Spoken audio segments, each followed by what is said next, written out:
Right. This is the Ostrilator. It's a sampling keyboard that was basically built using the Unity game engine, reasons for building, just got a synthesizer. Really liked it. It was quite complicated. It wasn't a sampler, and it kind of piqued the curiosity. And knowing a bit of game tech, I was kind of able to muck around with audio stuff, so it seemed fun. I'm going to show you how it works. Right. As you can imagine, it is, in basic principle, a keyboard. It has inbuilt as many instruments as there are keys. I'm afraid I haven't counted them. So this one, for instance, I know is a sine wave. Over this end, there's a few metallic ones. I have tried to group them. So for instance, winds, things like that are at that end of the keyboard. Here we have some still environmental but slightly more industrially sounding things.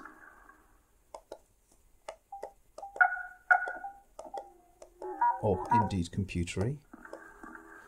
Here we've got more kind of human voice, sine wave, more kind of musically sounding ones. On purple mode, you get to hear all of the different samples, and this is fairly important because you can also use this as a kind of glorified drum machine. So let's say, for instance, you wanted different noises, not just to play a tune, but to kind of get a kind of percussion-like effect.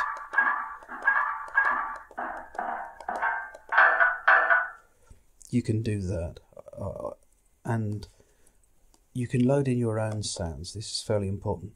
When you load in a sound, you'll notice that one of the keys is slightly lit. It's the last key you pressed.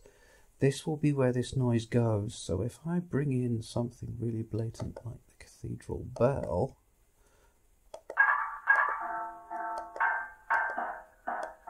I've replaced that key now with the cathedral bell. Now if I want to choose an instrument to then play, I go back to the yellow mode, which is the kind of instrument choose, and I can play any of these sounds as an instrument. They'll sound of varying quality depending on what they're like. There is also a record button, which I will now try, although I can't guarantee it will work with this specific microphone. Hello.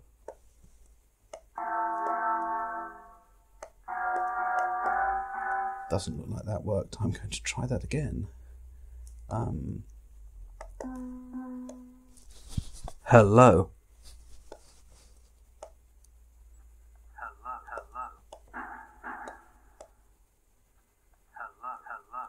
There's a bit of a long lag on that, so it's not going to sound that amazing, but if I now go to here and I choose that, I should have... Oh, wrong one. That's not that one either.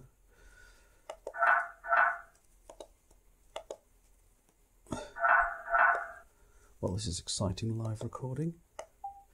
I'm going to do that again. Oh, wait.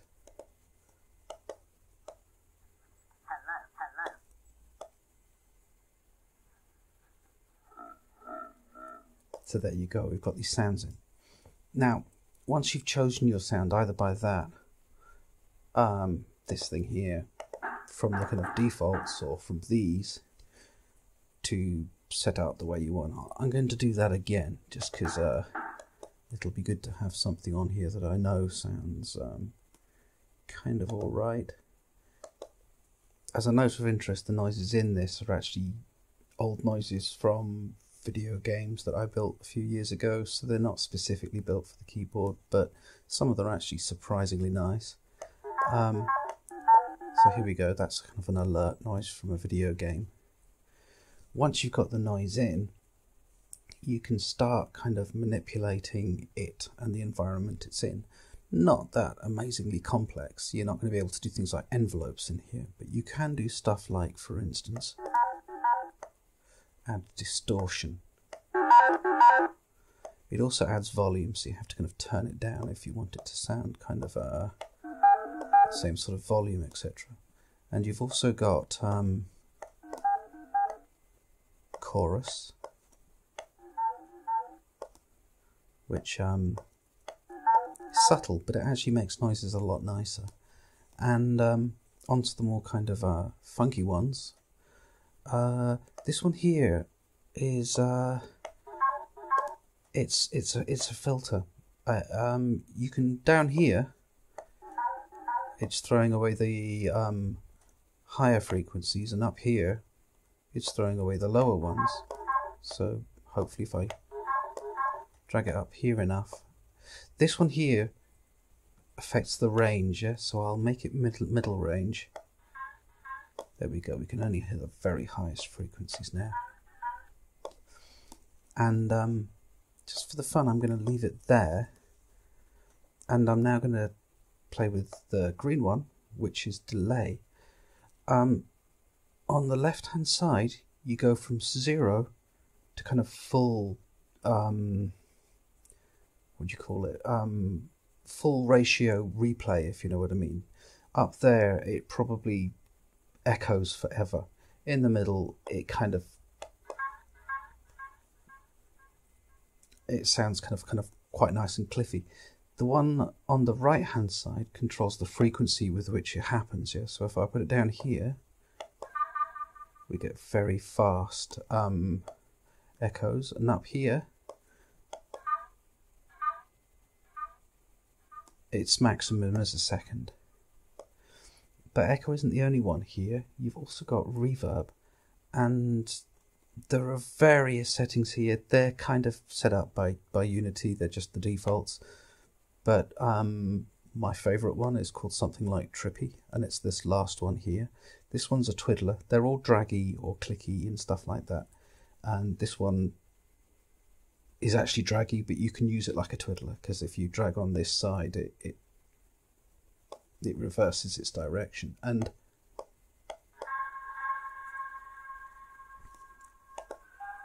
now we've got a kind of lovely reverby noise. Right, that's kind of the keyboard covered. Other than one thing, I've missed one thing out. Pressing the button, the noise will not loop through. But if you turn this button here, the loop button, on, it will loop.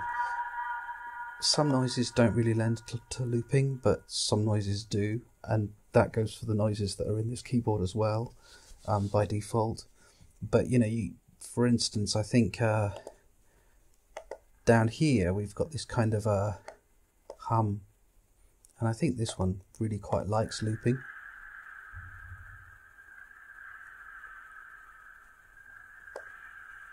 And you know, you can use it to create an environmental effect, if you know what I mean.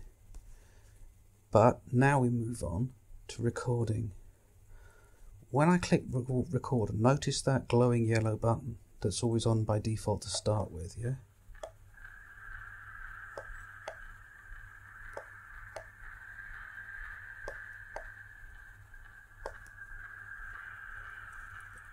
That noise we can hear in the background, that ticking, is this thing. It's the metronome.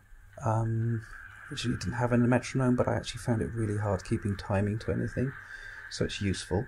And you can just turn it off.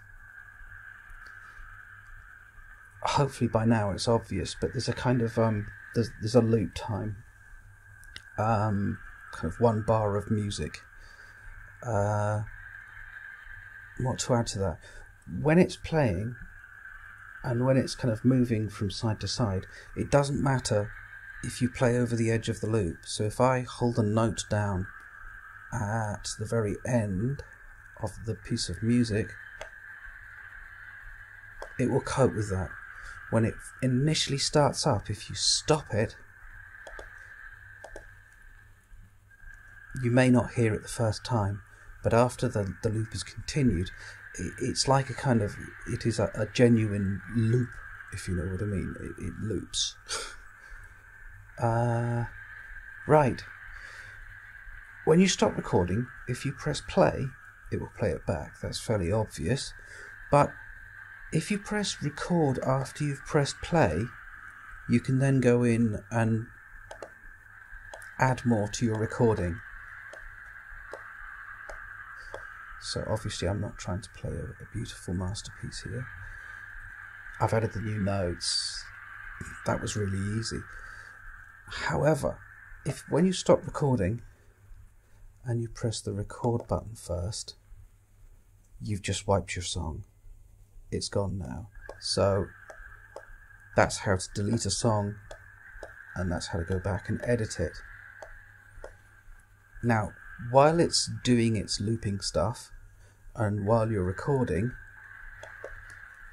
you're free to change the instrument. Which I have to say for me has been really fun, because sometimes you'll do something and, you know, what we were listening to a few moments ago was nowhere near as pleasant, to me at least, as what was playing now. So, you know, that's kind of fun. It doesn't record this process. And, you know, obviously if you're going to use it to make music seriously, you'll want something recording it in the backdrop, and then you'll grab that loop and you'll use it. And unfortunately you can't do several loops and kind of open and store them simultaneously or anything. Obviously if you could save one of these as a waveform, you could then import it using this wonderful blue button, which also works when it's playing, although that's more of a kind of a bug than a feature. I don't know about the microphone, in fact I've never tried it. So, just trying to see if there's anything else I've missed here. I actually suspect this is quite a powerful tool. It was very much created on a whim, just because I got a sampling keyboard a few years ago, a very cheap one, and I'd found it very unusable, and having kind of keyboards in the mind, I suddenly thought, well, wow, I'd done a theremin before, like a little digital theremin. I have missed something important. This is touchscreen friendly, and if you've got one of these lovely multi-touch computers, suddenly this thing just comes to life, yeah, because it then really is, it becomes just like a very good keyboard as opposed to something that you're fiddling around with a mouse. And also, while I'm here, keys do respond. I'm going to wreck my piece of recorded music here by pressing ZX and C, and you'll see that those lit up, and I think S and D are the sharp notes. So obviously they don't all fit on one line, so you go up to QWE, and rather annoyingly on my keyboard those sharp notes aren't kind of off slet slightly, so number 2 and number 3 are C and D sharp, but it basically works. And you know, for me that's a bit of a mind play, but once I found the notes, I you know, even without the touchscreen, that makes me much more coordinated. Yes, I was basically saying I suspect it's quite powerful. The recording feature is fun, but if you're quite talented on the keyboard, you know, there's no reason why you can't bang out some quite nice tunes on this.